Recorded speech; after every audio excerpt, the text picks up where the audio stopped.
Well, Russian scientists have produced free energy with a 7-kilowatt generator, which simultaneously showed a dramatic anti-gravity effect where the device lost 30% of its weight. It's an amazing story that Bob Koonts has on Coast to Coast AM. Dr. Robert Koonts, Ph.D., experimental nuclear physicist, now attempting to create technology that will allow extraction of usable amounts of energy from the vacuum for the last 6 years or so. He's been investigating methods of producing energy following the work of Nikola Tesla and Dr. Thomas Henry Moray. And here he is back on Coast to Coast. Hey, Robert, how are you? Hello, George Noory. It's an honor to speak with you. You know, when Art left, I didn't know for sure if you were going to be able to do it or anybody could do it. But you're doing a good job. Well, holding on. They're big shoes to fill, aren't they, Oh, Bob? my goodness. Art is a legend. He sure is. Let's get to this. What is this? Yeah. Well, let me tell you what's going on. There are... you know my friend John Hutchison, he's been on your program many times. Well, he's been able to levitate 70-pound cannonballs with his device. But now John Hutchison is not a conventional scientist. Now, I am a conventional scientist, but John Hutchison is self-taught, but he is a wonderful instrument maker, and he built these Tesla devices, that the Tesla coils that he modified so they wouldn't spark, and on and on and on. And he's able to levitate 70-pound cannonballs, and there have been many, many free energy devices that work. There's absolutely no doubt in my mind that such systems as Stan Myers and also Dr. Thomas Henry Moray, brilliant. And he was a PhD electrical engineer in the 1930s.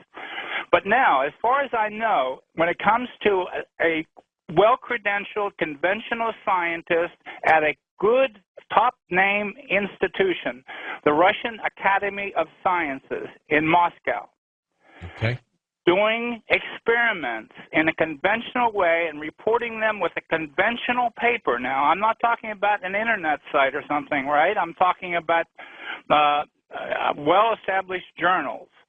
And so this is the first time, to my knowledge, that any such scientists have reported findings, really important findings like these in this way. So let me tell you what's going on here. These people, these two scientists, and that's Roshan and Godin, followed up on the work of John Searl, who is an English professor. I don't know what his degree is in, but he developed this Searl, what they call Searl devices, SEGs, Searl effect generators. It's the Searl effect, isn't that what it's called? Yes, it's the Searl effect. These scientists in Russia have confirmed the Searl effect. They set up a system. Now listen to this, George. They set up this system, and I don't want to get into the details too much. It's on my website, drkountz.com, DOCTORKOONTZ.com. But they set up this rotating Searl system about a meter wide. It weighed about 350 kilograms, or around that would be 700 pounds. Okay, and they got it going, and it started. It's a very sophisticated thing. These are not.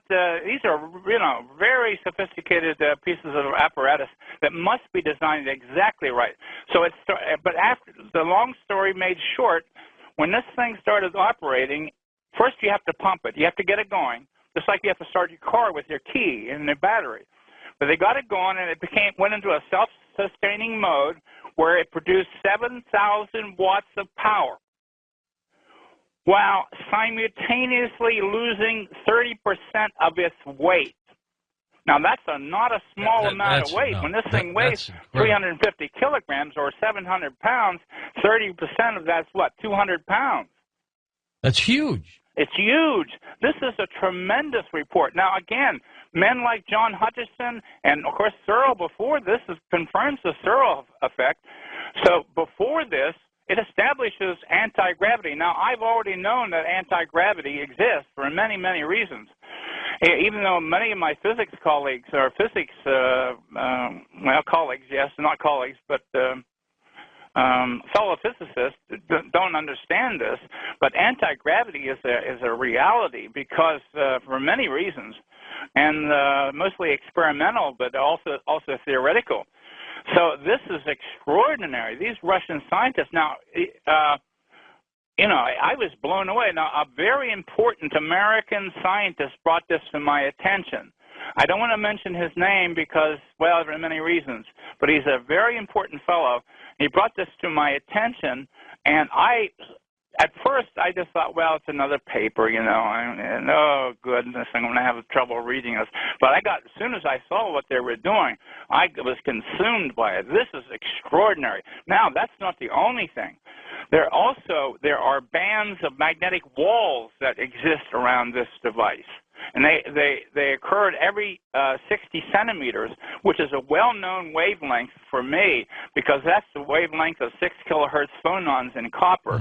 So it's a scalar wavelength. This is scalar physics, 100% scalar physics, and it's also magnetic phase conjugation.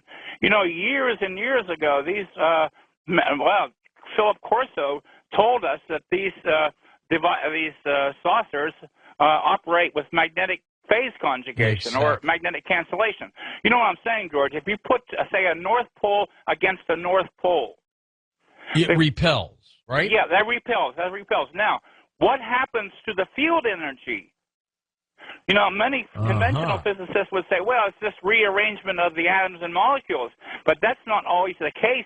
There can be a gauge transformation, what's called a gauge transformation, where the magnetic field energy goes someplace else. Now, where does it go? Well, I have a good theoretical explanation, but it goes into production of scalar energy or scalar waves. So magnetic phase conjugation is how you make these scalar signals, the scalar waves, that's what John Hutchison does. His Tesla coils, modified Tesla coils, these are not sparking coils.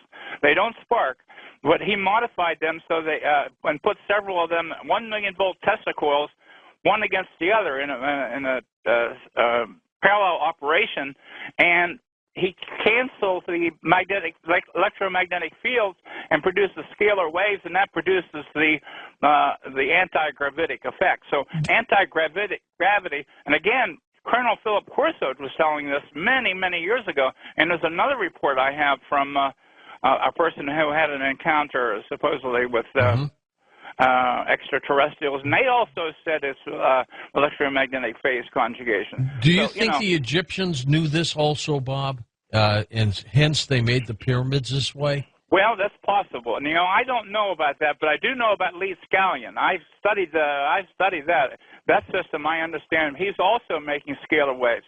He had that wheel that with the magnets on it that he would spin. I don't know if you've ever seen that or not.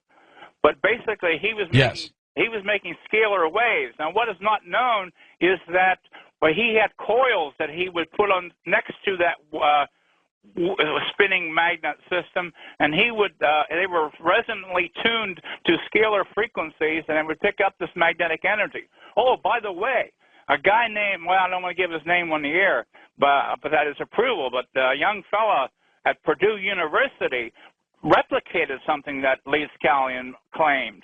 He said that he could that it was something called the holding magnet, the Lee Scallion holding magnet. Now, this is incredible. This blew the physicists away at Purdue, but they wouldn't believe it. They still don't believe it. And they don't know what to do with it. They're helping this guy. He set this electromagnet up, and basically it got going, and once he got it started, he could remove the power, and it would produce, the current would flow in the magnet, and the magnetic field would be sustained. This is an electromagnet without any external source of power. With the machine shut off already. With the machine shut off. The same thing that these Russians did, and also John Searl.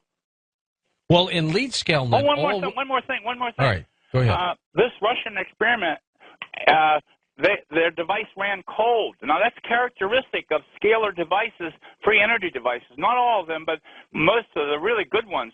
Dr. Moray's device, the harder you pumped it, he had a 50,000 watt tabletop generator in the 1930s, and the harder you pumped that baby, the colder it got. And that's because this scalar energy is conserved, George. Physicists keep saying these free energy devices can't work because energy is not conserved.